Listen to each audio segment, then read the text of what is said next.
Hello மக்களே, இந்த வீடியோவில் நம்ம என்ன பார்க்க போகிறோங்களா, தக்காளி செடிக்கு மண் அணைக்கிறது தான் பார்க்க போகிறோம். பார்த்தீங்களா, நம்ம ஒரு 4500 தக்காளி நாற்று வச்சுருந்தோம். பார்த்தீங்களா, இப்போ எல்லாம் விடாமல் மழை பெஞ்சு பாதி செத்து, பாதி எல்லாம் வைரஸ் தாக்கி எல்லாம் பாதி எல்லாம் போயிடுச்சு. கொஞ்சம் நஞ்சம் இருக்கிறத வந்து அப்படியே அப்பா வந்து இந்த டொயினை கோல்லாம் நட்டு கயிற்ற போட்டு கட்டி, அப்புறம் சரடுலாம் வாங்கிட்டு வந்து செடியை தூக்கி கட்டியிருந்தோம். அந்த செடியை தூக்கி கட்டினதை பார்த்தீங்களா, ஒவ்வொன்றும் அந்த வேராண்டை வந்து அப்படியே முறிஞ்சிருந்தது. அப்புறம் அப்படியே வேர் வந்து மேலே தூக்கிட்டு வந்துருச்சு. அந்த மேலே இது போட்டு சரடு போட்டு கட்டினோம்னா அது வந்து மண் அணைச்சிட்டு இருக்காரப்பா. மண் அணைச்சா செடி கொஞ்சம் சாயாமல் இருக்கும், அதனால வந்து மண் அணைச்சி விட்டுருக்காரு. அப்படியே உரம் போட்டு அப்படியே மண் அணைச்சி விட்டுருக்காரு.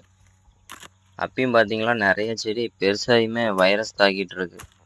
அந்த பக்கம் லைன்லாம் பாருங்கள், காட்டுறோம், ஃபுல்லாகவே வைரஸ் தாக்கிட்டு இருக்கு. பெருசு இப்போ பார்த்தீங்களா, இந்த வீடியோவில் தெரியல, அந்த செடிங்க கூட அப்படியே வைரஸ் தாக்கி சாகுது. அங்கே பாருங்க, மண்டை கருவிட்டு இருக்கு. அப்பா வண்டியை ஒரு செடி கருவிட்டு இருக்கு. அது ஒரு செடிங்களா. அதே மாதிரி நிறைய இப்போ நான் 4800 நாற்று எவ்வளோ வச்சாங்க, எல்லாமே செத்துருச்சு. முக்கால்வாசி நாற்று எல்லாமே செத்துருச்சுப்பா. விடாமல் மழை பெஞ்சதுனால ஏதோ ஒரு வைரஸ் நம்ம ஏரியாவில் நம்ம நாற்றுன்னு மட்டும் இல்லை, எல்லா இப்போ எங்கே யார் அதிகமாக வச்சுருந்தாங்களோ அவங்களது எல்லாமே செத்துருச்சு.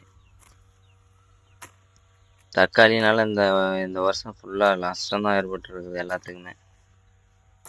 பார்த்தீங்களா, இந்த மாதிரி எல்லாம் மண் அணைச்சிட்டு இருக்காரு.